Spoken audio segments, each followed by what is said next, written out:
tenho a honra de receber o deputado federal e pré-candidato à presidência da República, Jair Bolsonaro. Deputado, seja muito bem-vindo, honra em lhe receber nos nossos estúdios. Muito obrigado. Se me permite apenas fazer uma correção, eu não quero receber uma multa milionária do TSE, então, por enquanto, eu não sou candidato à presidência da República, mas reconheço que, de norte a sul, leste a oeste do Brasil, que eu tenho viajado, a recepção nos aeroportos, começam ali, são de apoio nesse sentido.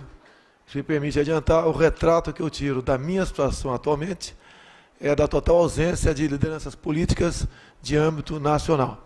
Eu me apresento como uma pessoa de direita, não fujo do debate, por isso me chamam de polêmico, eu acho que não sou, acho que uso a minha imunidade parlamentar para falar. E é para isso que nós devemos usá-la. Fico muito feliz com isso, obrigado pela oportunidade. Boas-vindas também ao pelotão de fuzilamento que está aqui. Pode ter certeza que haverá uma boa e democrática troca de chumbo. Tá certo, então. Ou seja, nos bastidores, o deputado disse, podem ficar à vontade, mas o troco é certo também no bom debate. Tá certo, essa que é a democracia verdadeira. Boa noite, deputado. Boa noite. Deputado, eu fiquei muito assim curioso quando eu vi o senhor dizer lá no plenário da Câmara que não estuprava aquela deputada porque ela era muito feia. O senhor estava brincando ou o senhor falou sério? Você não pode, a partir desse momento, que aconteceu algo parecido com isso, querer tirar uma opinião a meu respeito. Nós estávamos no Salão Verde, discutindo um dos crimes mais bárbaros ocorridos em nosso país, e onde ela queria ali defender o menor de idade, conhecido como Champinha. Como foi esse crime? No dia 1º de novembro de 2003, 5 marginais surpreenderam um casal de namorados, o Felipe Café e a Eliana Fredenbach, numa área rural de São Paulo. Ele foi executado no dia seguinte e por 5 dias consecutivos, a menina, 16 anos de idade, foi estuprada por 5 marginais. As fotos cadavéricas não recomendo que ninguém as veja. E naquele momento eu havia sido convidado pela Rede TV para discutir a redução da maioridade penal. E eu estava colocando meus argumentos, e ela estava do lado, seria a próxima entrevistada. Ela não concordou com meus argumentos, interrompeu a entrevista, começou a falar uma porção de asneira, onde a dado momento ela me acusou de estuprador. Isso nas imagens aparece claramente, ela falando isso, eu ainda pergunto, né? Grava aí, ela está me chamando de estuprador. E daí eu fui obrigado, depois dela confirmar que eu era estuprador, dar aquele toco nela, que ela obviamente não gostou e ficou meia hora falando mais o que é isso. Mas na verdade ela estava lá defendendo um menor de idade, estuprador e homicida. Porque no 5º dia daquela barbaridade, a menina foi degolada com uma faca cega. Eu entendo que o menor de 16, 17 anos tem que responder por seus crimes como se adulto fosse. E a resposta que eu dei para ela foi em defesa das mulheres que são estupradas e não tem qualquer amparo por parte de entidades de direitos humanos, onde a Maria do Rosário já foi, inclusive, secretária com status de ministério nesse assunto. É uma pessoa que, no meu entender, não está qualificada a defender as mulheres no Brasil, que sofrem, por ano, registrados mais de 50 mil estupros. Ontem, o senhor teve uma vitória lá no Congresso, na questão do voto impresso. O senhor não estaria contribuindo, contrariamente a uma das teses de tanto motivo de orgulho? As nossas eleições são motivo de espelho para o mundo inteiro, a gente sabe rápido o resultado, não se tem notícia de fraude. Aí o senhor agora quer que o voto seja impresso. Além de onerar o custo que vai sair do bolso do cidadão, esse custo, começa a desmoronar a tese dos nossos avanços tecnológicos. O senhor até chegou aqui falando em redes sociais, que é um homem já que a tecnologia lhe favorece. Não é um retrocesso o que o senhor propôs, não, deputado? O nobre colega fala em exemplo para o mundo todo. Me aponte um só país no mundo que usa a nossa tecnologia. Todos têm inveja do Brasil. Aponte um só país do mundo que vem colher da nossa tecnologia para aprender. Um só país do mundo onde as votações são feitas dessa forma que são feitas aqui no Brasil. Não existe. Nem mesmo o Japão, a Coreia do Sul, não usa esse tipo de de apuração eletrônica.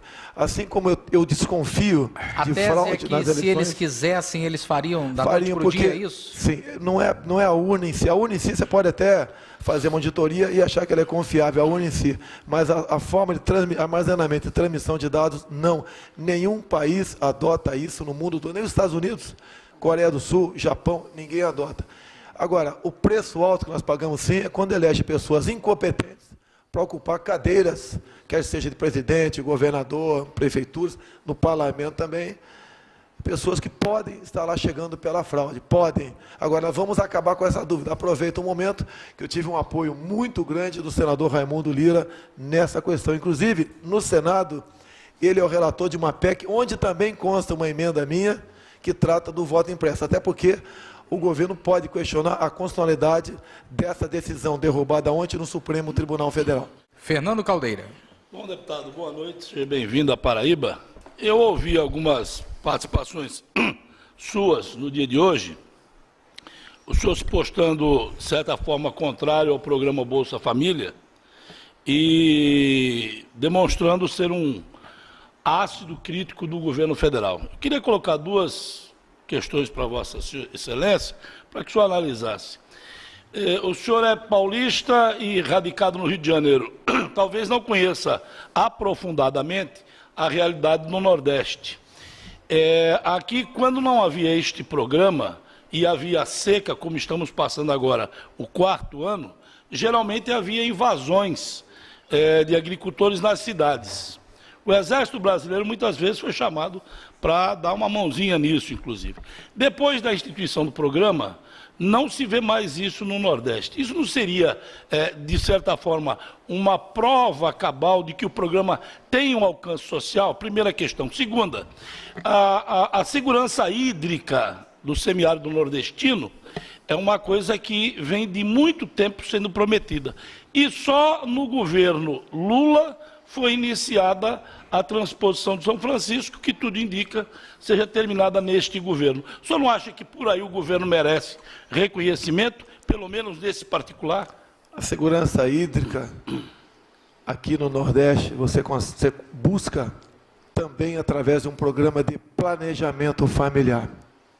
Tirando os mortos, nós crescemos 2.300.000 habitantes por ano. Esses dados eu tiro do alistamento do serviço militar obrigatório, muito mais preciso que esse fajuto que tem do IBGE por aí. A transposição do Rio São Francisco está atrasada há mais de 2 anos. Não sabemos se ela vai chegar ao final e se chegar, se o Rio São Francisco vai ter vazão suficiente para manter esse curso d'água desviado para abastecer tanta gente. Então nós temos que ver as características da região. A questão da topografia, o relevo. Sabemos que pelas correntes marítimas, pela parede de montanhas aqui na região Nordeste, se impede o fluxo de vento úmido para a região central. Nós temos aqui a região desértica. Não temos sonho nem ilusão de querer transformar essa área num paraíso. Não temos condições disso aí. E nem vou pregar isso daí. Então, essa questão aqui é uma realidade que, infelizmente, em grande parte, vamos ter que vamos dizer, aceitá-la. Eu gostaria que fosse diferente, mas apesar do meu nome ser Messias, eu não faço milagre, e ninguém vai fazer milagre nessa extensa área. Planejamento familiar e o aproveitamento daquela região de acordo com as suas características. Mas a obra para o senhor é meritória ou não, a obra? Olha, é muito mais eleitoreira do que meritória. Prometeu-se o paraíso, não se vai conseguir. A questão do Bolsa Família, na cidade de Marau, Rio Grande do Sul, o prefeito resolveu, em torno de 300 beneficiários, fazer aí uma inspeção, né, uma auditoria. Em torno de 1% era fraude. E assim acontece no Brasil todo. Em torno de 1% eram pessoas que podiam trabalhar e não trabalhavam. E 1% apenas merecia a atenção do Estado. O Estado não pode criar a sua população de modo que ela seja dependente ad eterno. Isso não é justo. Esse programa tem muito mais um viés político, eleitoreiro, do que o senhor é eleito presidente, o senhor termina, o senhor acaba o programa? De jeito nenhum. Você não tem como acabar com esse programa aí. Mas ele não é eleitoreiro, deputado? Todos entrassem no mercado de trabalho e você pudesse decretar. O decretar não, ele por si só. Mas o senhor acabou de dizer que ele é eleitoreiro. O senhor eleito não acaba com o programa eleitoreiro? Olha, jamais eu vou pedir voto para quem quer que seja, prometendo o que eu não posso cumprir, ou enganando ou mentindo, como é uma prática comum em nosso país. O próprio presidente Lula, 2 semanas, disse claramente que fez um discurso, tinha uma linha por ocasião das eleições, da reeleição de Dilma Rousseff, que depois ele foi obrigado a fazer exatamente o contrário que fez durante a campanha.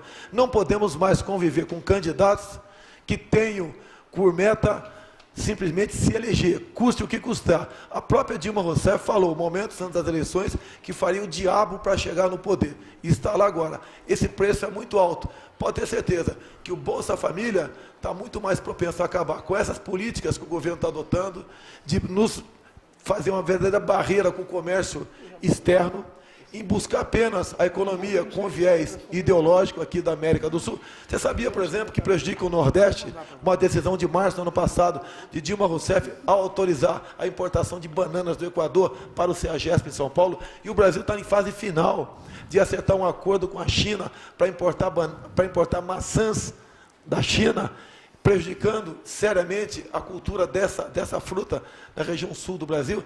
Então, essa questão de eleitoreira, de Bolsa Família, é muito bonito para ganhar voto, mas não vou entrar nessa linha para ganhar simpatia de quem quer que seja. Na ponta da linha também. Pois é. Então, os seus ascendentes vieram para o Brasil tangidos pela crise econômica na Itália, fugindo da fome, e aqui construíram uma vida, construíram a felicidade. O senhor é prova desse isso. E agora, quando os sírios tentam fugir da guerra, para o Brasil, o senhor é contrário ao acolhimento deles, e o senhor o chamou de escória da humanidade. Parlamentar, o senhor me desculpe, mas isso é muita falta de sensibilidade e é paradoxal. O senhor deve ter... Essa matéria nasceu numa entrevista num jornal de Blumenau. São especialistas em generalizar o que eu falo. A minha descendência, como todos vocês aqui, veio no momento que o Brasil aqui carecia de gente aqui dentro.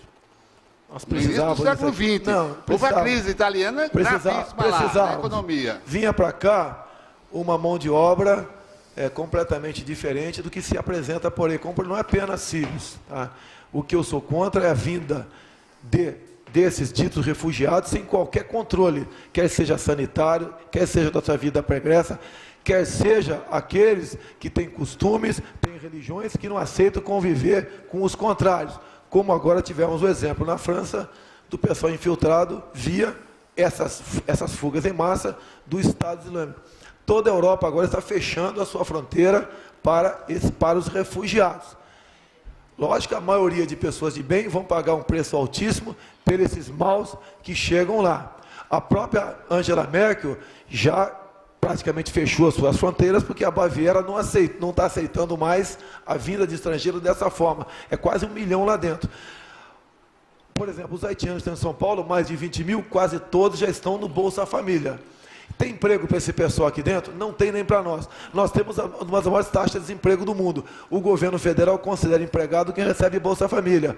Considera empregado quem recebe, por exemplo, o auxílio-desemprego, ou quem não está trabalhando por um motivo ou outro qualquer.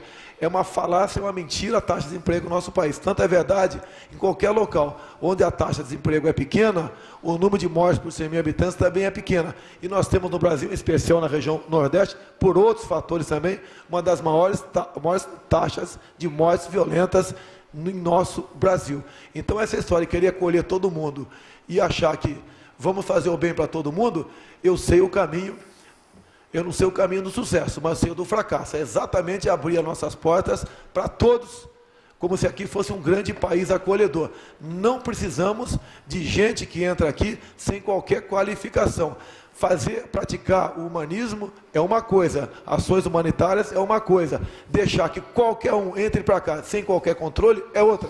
O governo do PT atualmente aceita sim entrar aqui, basicamente, o que é a escória, que é uma minoria, porque essas pessoas fazem parte do DNA do PT, como começou com Cesare Battisti aqui dentro. Como temos aqui dentro mais de 100 mil cubanos, cujos familiares são reféns lá em Cuba. Então, se eles fossem bons médicos, Dilma Rousseff, Lula, José Genuíno, em vez de serem atendidos no Sírio-Libanês, seriam atendidos por esses médicos. Então, essa política de ser bonzinho vai nos levar aqui dentro a conflitos seríssimos, voltados especialmente por questões religiosas e questões comportamentais. Como é que você acha que ficaria esse de ter uma religião muito baseada no Alcorão, ir em Copacabana, por exemplo, e ver uma mulher de fio dental, ou ir num sambódromo, isso você não muda deles. A mulher, para muitos desta religião, são tratados como lixo. A mulher que é estuprada inclusive, não é a urna em si. A urna em si você pode até fazer uma auditoria e achar que ela é confiável, a urna em si. Mas a forma de armazenamento e transmissão de dados, não. Nenhum país adota isso no mundo todo, nem os Estados Unidos, Coreia do Sul, Japão, ninguém adota. Agora, o preço alto que nós pagamos sim é quando elege pessoas incompetentes para ocupar cadeiras, quer seja de presidente, governador, prefeituras, no parlamento também, pessoas que podem estar lá chegando pela fraude, podem. Agora, vamos acabar com essa dúvida. Aproveito um momento que eu tive um apoio muito grande do senador Raimundo Lira nessa questão. Inclusive, no Senado, ele é o relator de uma PEC, onde também consta uma emenda minha que trata do voto impresso, até porque o governo pode questionar a constitucionalidade dessa decisão derrubada ontem no Supremo Tribunal Federal. Fernando Caldeira. Bom, deputado, boa noite, seja bem-vindo à Paraíba. Eu ouvi algumas participações suas no dia de hoje, o senhor se postando, de certa forma, contrário ao programa Bolsa Família e demonstrando ser um ácido crítico do governo federal. Eu queria colocar duas questões para Vossa Excelência, para que o senhor analisasse. O senhor é paulista e radicado no Rio de Janeiro. Talvez não conheça aprofundadamente a realidade no Nordeste. Aqui, quando não havia este programa e havia seca, como estamos passando agora, o 4º ano, geralmente havia invasões de agricultores nas cidades. O Exército Brasileiro muitas vezes foi chamado para dar uma mãozinha nisso, inclusive. Depois da instituição do programa, não se vê mais isso no Nordeste. Isso não seria, de certa forma, uma prova cabal de que o programa tem um alcance social? Primeira questão. Segunda, a segurança hídrica do semiárido nordestino é uma coisa que vem de muito tempo sendo prometida. E só no governo Lula foi iniciada a transposição de São Francisco, que tudo indica seja terminada neste governo. O senhor não acha que por aí o governo merece reconhecimento, pelo menos nesse particular? A segurança hídrica aqui no Nordeste, você busca também através de um programa de planejamento familiar. Tirando os mortos, nós crescemos. O presidente Lula, 2 semanas, disse claramente que fez um discurso, tinha uma linha por ocasião das eleições, da reeleição de Dilma Rousseff, que depois ele foi obrigado a fazer exatamente o contrário que fez durante a campanha. Não podemos mais conviver com candidatos que tenham por meta simplesmente se eleger, custe o que custar. A própria Dilma Rousseff falou, momentos antes das eleições, que faria o diabo para chegar no poder. E está lá agora. Esse preço é muito alto. Pode ter certeza que o Bolsa Família está muito mais propenso a acabar com essas políticas que o governo está adotando, de nos fazer uma verdadeira barreira com o comércio externo, em buscar apenas a economia com viés ideológico aqui da América do Sul. Você sabia, por exemplo, que prejudica o Nordeste uma decisão de março do ano passado de Dilma Rousseff ao autorizar a importação de bananas do Equador para o CEAGESP em São Paulo, e o Brasil está em fase final de acertar um acordo com a China para importar maçãs da China, prejudicando seriamente a cultura dessa fruta na região sul do Brasil. Então, essa questão de eleitoreira, de Bolsa Família, é muito bonito para ganhar voto, mas não vou entrar nessa linha para ganhar simpatia de quem quer que seja. Na ponta da linha também. Pois é. Então, os seus ascendentes vieram para o Brasil tangidos pela crise econômica na Itália, fugindo da fome, e aqui construíram uma vida, construíram a felicidade. O senhor é prova desse isso. E agora, quando os sírios tentam fugir da guerra para o Brasil, o senhor é contrário ao acolhimento deles, e o senhor o chamou de escória da humanidade. Parlamentar, o senhor me desculpe, mas isso é muita falta de sensibilidade e é paradoxal. O senhor deve ter Essa matéria nasceu numa entrevista num jornal de Blumenau. São especialistas em generalizar o que eu falo. A minha descendência, como todos vocês aqui, veio no momento que o Brasil aqui carecia de gente aqui dentro. Nós precisávamos... No século XX, houve a crise italiana gravíssima lá na economia. Vinha para cá uma mão de obra completamente diferente do que se apresenta por aí. Não é apenas sírios. Tá? O que eu sou contra é a vinda desses ditos refugiados sem qualquer controle, quer seja sanitário, quer seja da sua vida. Tenho a honra de receber o deputado federal e pré-candidato à presidência da República, Jair Bolsonaro. Deputado, seja muito bem-vindo, honra em lhe receber nos nossos estúdios. Muito obrigado. Se me permite apenas fazer uma correção, eu não quero receber uma multa milionária do TSE, então, por enquanto, eu não sou candidato à presidência da República, mas reconheço que, de norte a sul, leste a oeste do Brasil, que eu tenho viajado, a recepção nos aeroportos, começam ali, são de apoio nesse sentido. Se me permite adiantar, o retrato que eu tiro da minha situação atualmente é da total ausência de lideranças políticas de âmbito nacional. Eu me apresento como uma pessoa de direita, não fujo do debate, por isso me chamam de polêmico, eu acho que não sou, acho que uso a minha imunidade parlamentar para falar. E é para isso que nós devemos usá-la. Fico muito feliz com isso, obrigado pela oportunidade. Boas-vindas também ao pelotão de fuzilamento que está aqui. Pode ter certeza que haverá uma boa e democrática troca de chumbo. Tá certo, então. Ou seja, nos bastidores, o deputado disse, podem ficar à vontade, mas o troco é certo também no bom debate. Tá certo. Essa que é a democracia verdadeira. Boa noite, deputado. Boa noite. Deputado, eu fiquei muito assim curioso quando eu vi o senhor dizer lá no plenário da Câmara que não estuprava aquela deputada porque ela era muito feia. O senhor estava brincando ou o senhor falou sério? Você não pode, a partir desse momento, que aconteceu algo parecido com isso, querer tirar uma opinião a meu respeito. Nós estávamos no Salão Verde discutindo um dos crimes mais bárbaros ocorridos em nosso país, onde ela queria ali defender o menor de idade, conhecido como Champinha. Como foi esse crime? No dia 1º de novembro de 2003, 5 marginais surpreenderam um casal de namorados, o Felipe Café e Eliana Fredenbach, numa área rural de São Paulo. Ele foi executado no dia seguinte e por 5 dias consecutivos, a menina de 16 anos de idade foi estuprada por 5 marginais. As fotos cadavéricas não recomendo que ninguém as veja. E naquele momento eu havia sido convidado pela Rede TV para discutir a redução da maioridade penal. E eu estava colocando meus argumentos, e ela estava do lado, seria a próxima entrevistada. Ela não concordou com meus argumentos, interrompeu a entrevista, começou a falar uma porção de asneira, onde a dado momento ela me acusou de estuprador. Isso nas imagens aparece claramente ela falando isso, eu ainda pergunto, né? Grava aí, ela está me chamando de estuprador. E daí eu fui obrigado, depois dela confirmar que eu era estuprador, dar aquele toco nela, que ela obviamente não gostou e ficou meia hora falando mais o que é isso. Mas na verdade ela estava lá defendendo um menor de idade, estuprador e homicida. Porque no 5º dia daquela barbaridade, a menina foi degolada com uma faca cega. Eu entendo que o menor de 16, 17 anos tem que responder por seus crimes como se adulto fosse.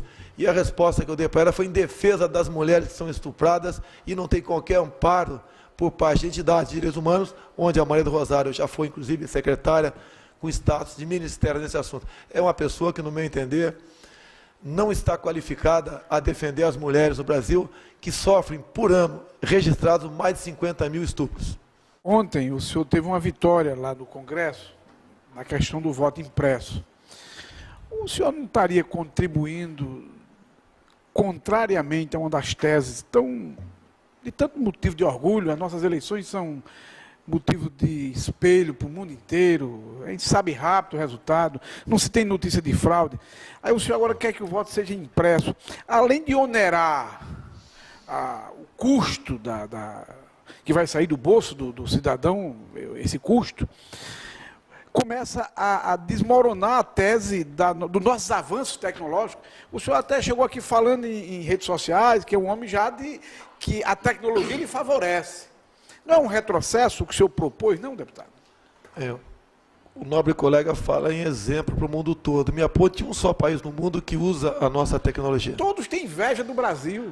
Aponte um só país do mundo que vem colher da nossa tecnologia para aprender. Um só país do mundo onde as votações são feitas dessa forma que são feitas aqui no Brasil. Não existe. Nem mesmo o Japão, a Coreia do Sul, não usa esse tipo de apuração eletrônica. Assim como eu desconfio de fraude nas eleições. Se eles quisessem, eles fariam da noite para o dia, é isso? Sim, não éramos 2.300.000 habitantes por ano. Esses dados eu tiro do alistamento do serviço militar obrigatório, muito mais preciso que esse fajuto que tem do IBGE por aí. A transposição do Rio São Francisco está atrasada há mais de 2 anos. Não sabemos se ela vai chegar ao final e, se chegar, se o Rio São Francisco vai ter vazão suficiente para manter esse curso d'água desviado para abastecer tanta gente. Então, nós temos que ver as características da região. A questão da topografia, o relevo. Sabemos que, pelas correntes marítimas, pela parede de montanhas aqui na região Nordeste, se impede o fluxo de vento úmido para a região central. Nós temos aqui a região desértica. Não temos sonho nem ilusão de querer transformar essa área num paraíso. Não temos condições disso aí. E nem vou pregar isso daí. Então, essa questão aqui é uma realidade que, infelizmente, em grande parte, vamos ter que vamos dizer, aceitá-la. Eu gostaria que fosse diferente, mas apesar do meu nome ser Messias, eu não faço milagre e ninguém vai fazer milagre nessa extensa área. Planejamento familiar e o aproveitamento daquela região de acordo com as suas características. Mas a obra para o senhor é meritória ou não, a obra?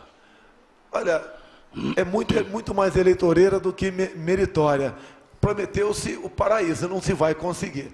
A questão do Bolsa Família, na cidade de Marau, Rio Grande do Sul, o prefeito resolveu, em torno de 300 beneficiários, fazer aí uma inspeção, né, uma auditoria. Em torno de 1% era fraude.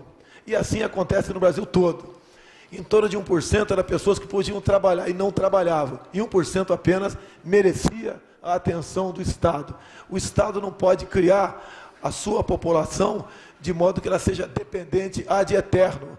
Isso não é justo. Esse programa tem muito mais um viés político, eleitoreiro, do que o senhor é eleito presidente, o senhor termina, o senhor acaba o programa? De jeito nenhum, você não tem como acabar com esse programa aí. Mas ele não é eleitoreiro, deputado? Todos entrassem no mercado de trabalho e você pudesse decretar. O decretar não, ele por si só. Mas o senhor acabou de dizer que ele é eleitoreiro. O senhor eleito não acaba com o programa eleitoreiro? Olha, jamais eu vou pedir voto para quem quer que seja, prometendo o que eu não posso cumprir, ou enganando ou mentindo, como é uma prática comum em nosso país.